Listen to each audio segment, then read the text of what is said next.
প্রতিটা শিশুর ক্ষেত্রে যে কাজগুলো আমাদের করা উচিত, শিশুকে ভুল শেখাবেন না, সঠিক শিখাবেন।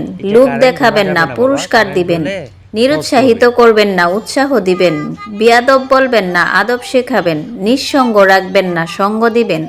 ভয় দেখাবেন না, সাহস দিবেন। লজ্জা দিবেন না, শিখিয়ে দিবেন। ধমক দিবেন না, বুঝিয়ে বলবেন। শিশুকে কখনো মিথ্যা বলবেন না, সত্য বলবেন। গালি দিবেন না, স্নেহ করবেন। অবহেলা করবেন না, গুরুত্ব দিবেন। আর তাহলেই প্রতিটা শিশুর ভবিষ্যৎ উজ্জ্বল হবে। দুষ্ট বাচ্চাদের নাকি ব্রেন ভালো হয়, মানে বুদ্ধি ভালো হয়।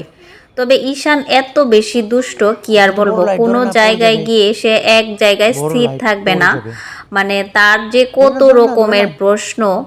তো যাই হোক, বিকালবেলা ঈশান তার পাপার সঙ্গে ঘুরতে বের হয়েছিল। তো অফিসের ছাদে এখানে সে অনেকক্ষণ ঘোরাঘুরি করেছে, আরো বিভিন্ন জায়গায়ও গিয়েছে।